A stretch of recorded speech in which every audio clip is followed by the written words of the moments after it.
Namiss ko kayo. Yo, what's up? It's your boy, bakit nag-ganto the brand? Vlog, Ben.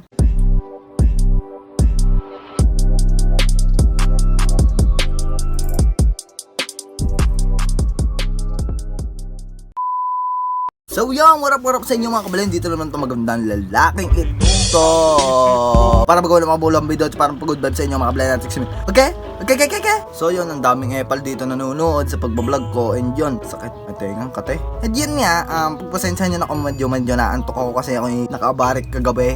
Medyo tayo pagod and hangover. Yun nga, pagpasensya nyo na at namiss ko kayo at dahil 2 weeks na tayo hindi nakapag-vlog. Okay? Magbablog ako pero hindi ko alam kung ano yung content ko ngayon. Wait lang, iisipin ko muna. A few moments later. So yun, hindi ko alam yung content ko kasi napakaingay ng mga matatanda doon, may nag-aaway pang bata. Ayun o. May daan pang kutsing minadaan pang hayop. So yung mga kabalin, alam ko na pala i-content ko para man medyo may kabuluhan naman to, pero hindi naman medyo makabuluhan, pero makabuluhan talaga. Yun, for this content, may nagtatanong sa akin kung magkano at kung masakit magpatato. So yun nga, for this content, ang content natin ay kung masakit nga ba magpatato. Okay? So yun, natagal na naman ang video natin. Ayokong tumagal ang video ko kasi ang hirap hindi sa mahirap mag-edit ay napupull storage ako. Kaya yun, umpisahan na natin and let's go.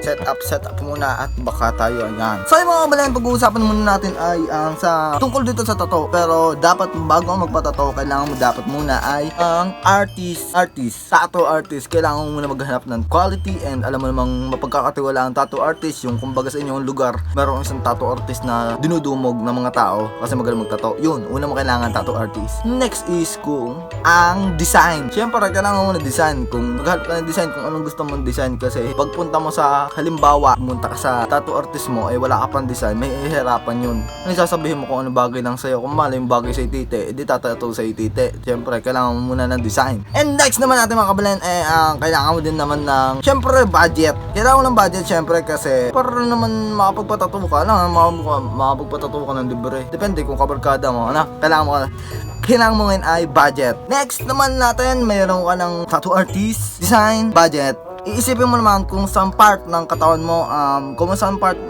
mo, itatato yung design na nakita mo o na idea mo. Siyempre, hahanapin mo kasi mayroon dyan parts na may masakit, merong hindi masyado, merong medyo masakit. Isipin mo muna kung saan mo parte ng katawan ilalagay yung tatong yon. Pero kung gusto mo naman, kaya yung mo tiisin kahit masakit doon sa part na halimbawa dito, masakit dito, o di doon mo patato kung gusto mo. O yun, ha? Okay? So yung mga balanan, next naman natin uli ay syempre kailangan mo pa rin uli ng tattoo artist na masterpiece niya yung ganun design. Halimbawa, gusto mo ng tattoo, ang tattoo design mo ay color na portrait, tapos nagpatato ka sa tattoo artist na magaling sa landscape, tapos hindi magaling sa color. Adi anong kakalabasan ng tattoo mo? Di syempre ang pangit. Kaya dapat maghahanap ka ng right artist, yung baga magaling sa gusto mong design. Bawa, nakapag-isip ka ng design na ang gusto mo ay colored na pa-landscape, doon magpatato syempre sa tattoo artist na marunong at magaling sa colored at landscape. Okay? Alam mo na? Okay? Sa mga kabalayan, next naman natin. Baka may tao. Next naman natin ay kailangan mo din dapat ay kailangan kung bata ka at trip mo magpatato, magpala ka muna, kailangan dapat may permiso ka ng magulang mo. Yung pwedeng papatato ka lang ng gusto mo, hindi ba alam ng magulang mo, hindi naman gusto ng magulang mo. Syempre, artist ang maduton. Artist naman ang doon, madadali pag hindi ka alam ng magulang mo tapos nagpatato ka. Kasi kadalasan ngayon, mas madami ngayon nagpapatato. Mga kasi edad ko, mga ganon, mga bata pa, minor. Kaya dapat kung magpapatato ka, kung gusto mong magpatato, kailangan dapat may permiso ka ng magulang mo. Okay? So ayan, dadiretso na tayo sa ating topic na kung masakit ba ang tato. Sa first time pa lang dyan parang blurred ang ating camera. Hindi naman Sa first time pa lang dyan magpapatato na tinatanong ko, masakit ba?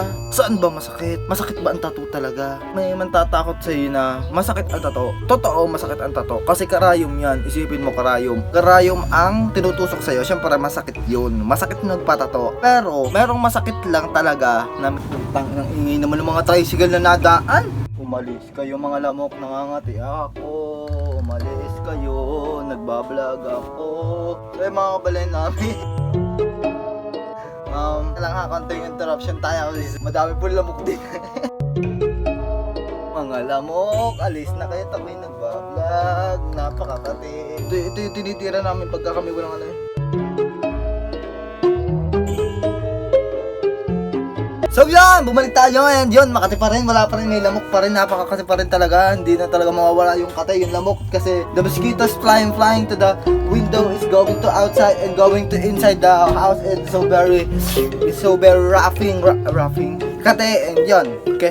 And yun mga kabalena, uulitin ko sa inyo bago natin pusahan, yun, hindi nga pala ako, disclaimer, wala akong masyado alam sa tattoo. Talagang yung mga sasabihin ko sa inyo ay nakalap ko lang yung galing sa mga tattoo artist ko. Okay? So yan mga kabalena, una nating masakit na part na katawan na magpatato. Syempre ulo. Syempre yung ulo masakit sa ulo. And next naman natin ay dito. Ay hindi medyo masakit dito. Sa braso, sa ganito. Dito hindi to masakit. Dito masakit to. Pagdating dito hindi na masyado kasi malaman to eh. Basta yung mga butuhan, mga may buto, masakit yun talaga. Masakit pala to ba? Ito straight na to masakit. Basically man hindi ako baka ako i-bust na. So, pa-comment na lang kung may mali akong masasabi. Okay? Tapos siko, masakit. Siko, kilikili. Tapos pagdating dito, ito malaman kasi to. Masakit siya pero kaya mo tiisin. Makirot. To dalawa. Masakit na kaya mong tiisin.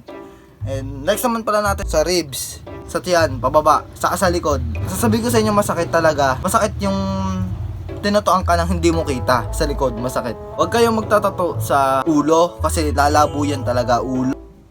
Masakit dito, medyo masakit.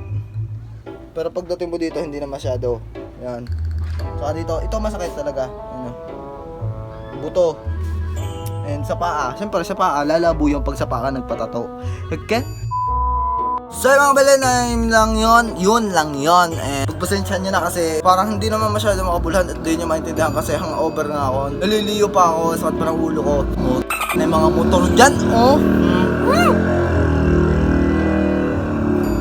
Yun nga, babawi ako sa next vlog ko na anuhin ko na ulit, gigilasan ko na kasi naantok pa ako, sat na yung ulo, yun. So yun, kung nagustuhan mo, nakatulong sa'yo kung masakit ba ang tato, yun. So yun, dito ko natapusin tong video na to. So please like, comment, share, notification, bell para dito sa may lalabas kong video. Yun lang. Teka na, galaw. Yun lang, peace. Subscribe.